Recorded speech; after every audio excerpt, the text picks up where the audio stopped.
Hello pals and welcome back to the vlog. Today I thought we'd do something just a little bit different and I have done one of these videos before where we've done a little bit of a Q&A session, except in the last one I asked for questions to answer on my Instagram and it did not go well because literally nobody asked me a question. It was like the most embarrassing thing ever. But when I posted that Q&A video, lots of people then commented on it with questions and I was like, would have been nice to have these before I actually posted the video where I basically just had to make up the questions. So I didn't actually make up the questions, by the way. I went through my YouTube and looked at all the comments to see if I could find anything that resembled a question that I could use for that particular video. So now that I've posted that video way back in, I have no idea, a few months ago, it now has lots of comments underneath that are questions that I can now answer. So that's basically what I'm going to do in this video, and let's just get right into it. Okay, the first question is, would I consider print on demand for t-shirts and sweatshirts, etc.? People are asking this because they're saying it would be really good in the US because shipping is expensive and, you know, etc. Really, I'm not considering print on demand. Like, the margins are so small. Like, I looked into it and I don't like the idea that I can't actually see what goes out to the customer as well. So obviously there would be like a whole process of like getting samples and making sure that everything is how I want it to be. And yeah, that's just not cost effective when you're not doing that yourself. It's just a lot more expensive than doing it myself. And the margins on print on demand products are really slim. And that's another reason that kind of puts me off. I like to have control over what I'm sending out, and also I need to make sure I'm making enough money on it, otherwise it's not worth it. There's no point. So yeah, at the minute I'm not looking to do print on demand for t-shirts and sweatshirts, but I am looking to do more t-shirts and sweatshirts. I'd really like to do more of them. The only reason I haven't thus far really like delved into it more is because holding stock is a little bit of an issue. Not a massive issue, but a little bit of an issue, because obviously you can't just stock like 6 t-shirts. If you're going to have 6 of the t-shirt, you need to have 6 in every size. And if there's 6 sizes, then that's like 36 t-shirts, you know? And that's not even a huge amount of stock. So, you know, like, there's a logistical thing around this, but also I'd really like to get heat press. And it's probably going to be like my next big kind of investment for my business, just because doing it the way I'm doing it is fine. It just is very time consuming. I'm currently using a Cricut Easy Press, which is fine. It works. There's nothing wrong with it. It just takes a very long time because the plate on it is not very big. So if the design is bigger than the plate, which oftentimes it is, then you have to press it 3, 4, 5, maybe even 6 times. And that's like 15 seconds ago, which is 6 times longer than it would take on an actual heat press. So yeah, I definitely want to do more t-shirts and sweatshirts, especially for Christmas. I really want to do a Christmas jumper. I didn't get to do one last year. And it was something I really wanted to do, but kind of ran out of time and ran out of ideas. But yeah, I definitely want to do more of that. But like I said, I'm not considering doing it print on demand, at least not at the minute. I just like to have more control over my stuff. Okay, the next question is, what made you start this business? And honestly, I have been running businesses of one kind or another, not particularly successfully, I will admit, since forever. I basically left school and did a hairdressing qualification, which I didn't love. I was going to go and study graphic design, but all my friends were doing hair and beauty at one college, and the graphic design course was at a different college, and I didn't want to like separate from my friends, so I kind of just did what everyone else was doing and ended up getting a hairdressing qualification, which, by the way, I suck at. Like, there's no way I would go work in a hair salon now, because I think I probably could have been good at it if I'd put the effort in, but I really didn't enjoy doing it, and I just stuck it out because I felt like I wasn't allowed to quit, which, it is not the best reason to stick at something, really, is it? But, so technically I'm a qualified hairdresser, but I would not trust me with your hair. And from there, I kind of worked in retail, but I've always had like a side gig going on. Like, even when I qualified as a hairdresser, I was like, okay, well, I'm just gonna become a mobile hairstylist. And the reason I made that decision is because I wanted to make a logo. Really, I should have stuck with the graphic design, because the only thing I was interested in about setting up a mobile hairdressing business, by the way, when I had like no experience of actually like doing people's hair day to day, I like was fresh out of college. Like, there was no way I should have been running a mobile hairdressing, gig. Like, there was no way that I should have been doing that. And it never went anywhere, by the way. I never even got one client. So the whole reason I wanted to do that is because I had this really cool logo design that I wanted to do, and I was like, oh, I can make this logo and I can have it printed on all my tools, and I can have a graphic made for the side of my car. And I have always been that person that's like, we could design this thing and make it into something. And really, that should have had alarm bells going for me, that like, you've picked the wrong career, you should definitely still be in design. But, didn't really think of it at the time. And then from there, I worked in retail and had a kind of side gig making jewellery for a while. Then I had kids and kind of put all that on hold. And then when my kids were a little bit older, I then decided, okay, I need like an outlet for myself. I am so bored, like I just need something to do.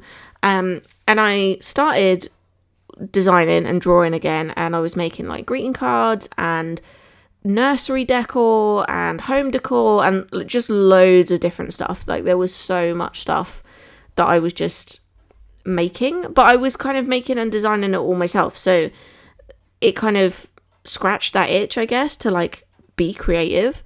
And from there I kind of really fell into doing wedding work, and I ran a fairly successful wedding business on Etsy for 3 years, I think, selling wedding stickers and stationery and invitations and little kind of wedding signage and all sorts of stuff. So much stuff, like, but it was all wedding related. And then COVID came along and like just killed my business, stopped it dead.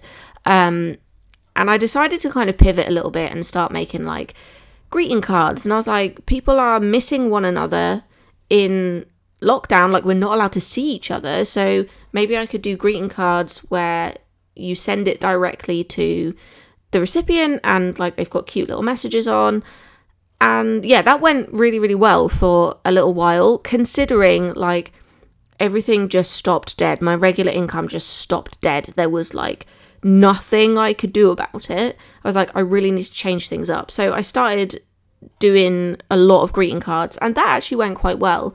And then the next thing that happened was that it was homeschooling, and my God, I am not cut out for, I mean, like, it's the summer holidays now, and I cannot work when my kids are at home. Like, I cannot concentrate on a thing. So trying to run a business, not only with my kids at home, but while I was expected to educate them in some way, was just not going to happen. So I ended up closing up shop, and it really took me a long time to find my feet again. I knew I wanted to work for myself. Like, I've always worked for myself, really. Much more at home working for myself, where I can be flexible, where it doesn't matter if I can't concentrate for the day and I have to come back and do it at like 10 o'clock at night. Like, I can be flexible with myself. I can work around the kids. Like, yeah, to me, it just makes sense to do it this way.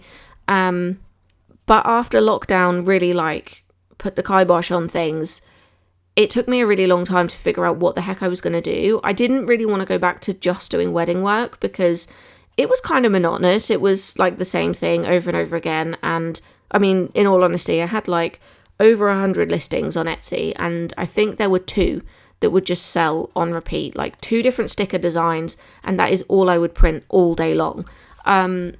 So, you know, like I wanted to kind of do something that felt more creative than that, because I knew that like I got into this because I needed to be creative, and I somehow pigeonholed myself into doing this one design that was creative when I first created it, but then after that it was just the same thing over and over again. So I knew I wanted to do something different, and I kind of fell into the world of online coaching, and at one point decided I was going to be a coach, and that again never really went anywhere. So I started designing again. Since lockdown, I'd been in for at least 2 years. I'd been in this place where I was like so up and down, so miserable, like my mental health was really bad. And I just started drawing stuff again. I just started designing stuff again. And I decided to set up a secret shop. Like, I didn't tell anybody it was me. I just went on TikTok and created an account, created like this secret Etsy account. Didn't tell anyone it was me. Didn't share it to like my regular social media or anything like that. I just was like, I'm just going to do this and see what happens. And I started to get some orders. Like, I created some sweatshirts, I created some greeting cards, and yeah, I started to get some orders, and I was like, hang on a minute, like, I'm good at this. I'm good at creating products. Like, maybe I should just go back into it. So I really did. I really just started like illustrating and like drawing again, and yeah, like it's actually in the last year this has actually turned really, really crazy, because I kind of never intended for this to be what it is now. Like, I just wanted to draw a few things and see what happened. And yeah, I started watching some like illustration vlogs, just mostly for inspiration, because I was like, what can I draw? What can I do with these drawings? Like, I'm drawing a lot of stuff, but aside from stickers, like, what can I make it into? I don't really know. Started watching a lot of vlogs, and then kind of just decided, well, hold on a minute, like, I could do this thing on YouTube that other people are doing, and, you know, let's just give it a go. So really, like, this is, you're getting my whole life story here, but in answer to the question, what made you start this business? I don't really know. I've just always been creative, and just this time around, I've really just gone with the flow of it, and I'm just like drawing things, creating things, and yeah, like this past year has just been crazy. I mean, like, I've been on YouTube regularly doing vlogs for a year now, and when I started that, did I think I would be doing it for this long? No, I thought maybe I'd do 2 or 3 and get bored of it, and that would be that.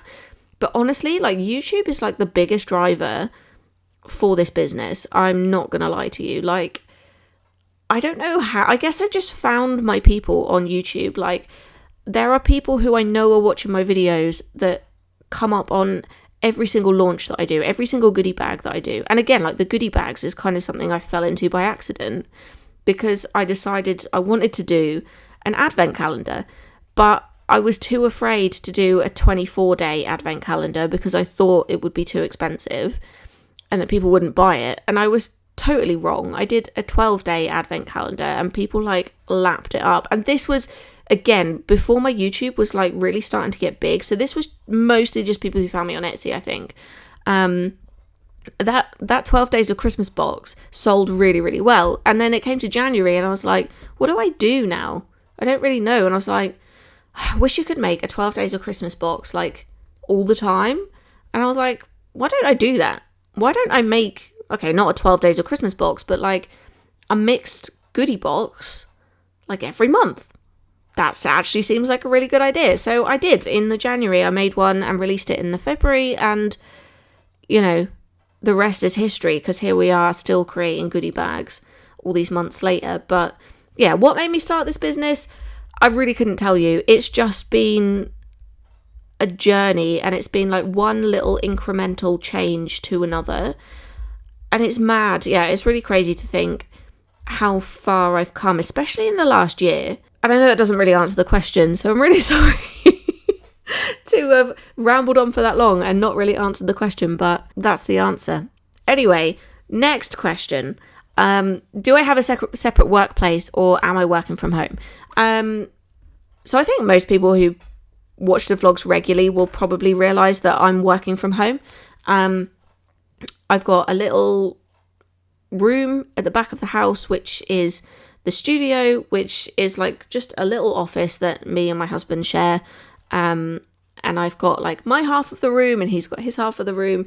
And in the future, yeah, I'd love to have not a separate workplace, but I'd love to have a kind of log cabin situation going on. I'd like to build like, I don't know, not a big log cabin, a small log cabin or a big shed or something, to have as my studio, because I'm rapidly running out of room, even as it is. Like, this room is not massive, it's not tiny. I think if I wasn't sharing it with my husband, that would create a lot more space, but realistically, this was supposed to be his gaming room and I've kind of just taken it over with my stuff. So there is no way I can kick him out of this room. But yeah, ideally, I'd love to build like a log cabin or something at the end of the garden. So that I do have like a separate space, because sometimes it's really difficult to switch off because it's so easy just to come in here.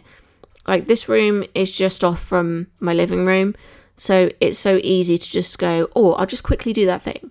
Whereas I know this sounds silly because like my garden is not that massive, but having to actually leave the house and walk up the end of the garden, I think that would feel like more of a disconnect, and it wouldn't be like, oh, I'll just go out there and do that, because you're physically leaving your house. Even though you're just going up the end of the garden, I feel like it would feel different. So yeah, I am currently working from home, but the dream, and I'm not saying this is going to happen anytime soon because it probably won't, but the dream is to have a log cabin at the end of the garden, to have all my stuff in, and I can have a bigger setup. And, you know, I'd love to do like sublimation and, you know, get myself a proper t-shirt press and all those kinds of things. Annoyingly, I used to have a sublimation set up when I was running my wedding business. I'd started to do Mr. and Mrs. mugs, and I had a sublimation set up for that, and I got rid of it because I decided, no, I'm never going to do any of this work again. That's it. Never going to be creative again, which was really stupid because I could be using that now. Like, it would be nice to still have that set up, but never mind. You live and learn. I also got rid of all my like photography lamps and yeah, like so many things that I'm like, oh, that would be useful right about now. This next one isn't really a question. It's more of a statement, but I'd like to comment on it. This person's basically saying, like, you mentioned that you really feel like you don't know what you're doing, and it seems like a lot of creators skip that and only show like the polished stages and more edited videos of like what they're doing. And I think what this person was getting at is that it's quite refreshing to see the kind of not so lovely stuff, and to see that sometimes we do get it wrong and mess it up, and sometimes it's, you know, really hard. And yeah, that's not really a question as such, but I totally get that vibe. Like, I am kind of just documenting what I'm doing, and I'm not trying to look professional or even be professional. I really do feel like most of the time I don't have a clue what I'm doing. It gets easier, like, every time you do something. Like, I'm well versed in sending out greeting cards on Etsy now. Like, it doesn't instill like any kind of fear or panic in me like it used to. Like, right at the start, it would be like, oh god, I hope they get their order okay. Now it's just routine stuff, and there's no like emotion attached to that. But like, yeah, realistically, I don't know what I'm doing all the time, and a lot of stuff is trial and error, and a lot of stuff is me just having a go and just being like, okay, what would happen if I did this? What would happen if I did that? And yeah, I'm glad that, you know, well, at least I hope you're enjoying seeing that stuff, because it's not always easy, and it's not always sunshine and rainbows, and some days are going to be hard. And I'm saying that, and I'm like, I feel like I haven't had a real dip in my mental health in quite a long time.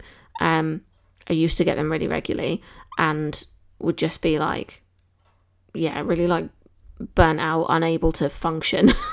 Lately, touch wood, I'm going to touch all the wood right now. Touch wood, that hasn't happened for quite a while. So maybe I'm just in a good place where I'm just like enjoying what I'm doing, and I'm still finding it fun. And, you know, like, I think because I do a different theme every month as well, that keeps the content of what I'm drawing like really fresh, but also it's also on my terms. And I have tried to draw commissions for other people a few times, and it's not to say I can't draw commissions, because I can, but I don't really love doing it. I really like to create what I want to create, and I'm very driven, like, in my own vision. And if I have a vision for something, I'm not always prepared to give up that vision. So, like, working for other people and drawing for other people, I find it really, really difficult. Not the actual drawing, but the kind of, I've got so many good ideas that I want you to take on board, but you want me to draw a certain thing in a certain way. And yeah, it's just, I've done it a few times, and it's just really not for me. And I think that whole kind of trial and error thing is that's just my way. That's just the way I've always done things. Like, let's give it a go, see what happens. If it doesn't work out, we'll do something else.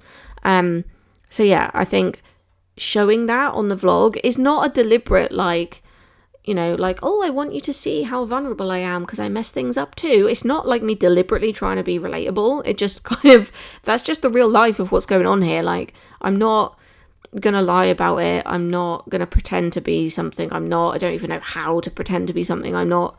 It's just the way I am, I guess. And I'm glad you like it. Okay, this is probably going to be my last question. I don't feel like I've answered many questions, but it's going to be the last one because I have a tendency to ramble, if you couldn't already tell. So the last question is your husband supportive of your small business? And honestly, I swear he is more supportive of this than I am. Like, if there is something I want to do, he is like, do it, go for it. And I'm like, sometimes I get a little bit nervous, especially if I'm spending like a lot of money on like inventory or like investing in like new materials, or sometimes those things can be a bit scary because it's like all the money that you're earning, you're pouring back into this business, and you don't know if and when you're going to see like a proper return on that. But yeah, he's definitely, if anything, like more supportive of this than I am. He's like always backing me. Anything I say I want to do, he's like, yeah, go for it, give it a go. And I'm like, yeah, but if it goes wrong? And he's just like, if it goes wrong, it goes wrong. Just do it. Just have a go. So yeah, I can't honestly thank him enough for like the endless support he puts in, like not just to the business, but to like me as a person. Like, honestly, yeah, I am very, very well supported with him, and I couldn't ask for any more. I really couldn't. Like, he's a saint. He puts up with so much. And you know, when it does come to business, like, he's come to do like craft fairs with me and stuff, and like I say, he's like endlessly supportive of like new opportunities, and he's just like, you should just go for it, just give it a go, stop being scared and do the thing. And I'm like, I really need that. Like, I don't believe in myself very often. Like, I guess you have to have some amount of self-belief to like even decide that you're going to start a business or even try to start a business. But I guess I'm a bit nervous of like doing new things because I'm like, oh, what if it goes wrong? Like, I guess there have been so many things in my life that I've started and not been able to accomplish that I'm like, oh, but what if I do another thing and I can't see it through, or I can't, you know, like I give up, or it goes wrong and people are going to judge me and they're going to think I'm flaky and all this stuff. But he's just like endlessly there. So yeah, I couldn't ask for more. I really couldn't. Yeah, I feel like that was a really nice little question to end on.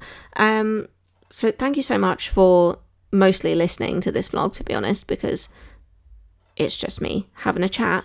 If you do have any more questions, leave them in the comments, and I will, again, at some point do another Q&A video, and likely your questions will be picked up and put in the next Q&A video that I do. So thank you so much for watching, pals. If you love what I do here, don't forget to like, comment and subscribe, because those things really help the channel out. They really help me out, and they really help me get found by other people who are also going to love what I do. So thank you so much for watching, pals, and I will see you next time.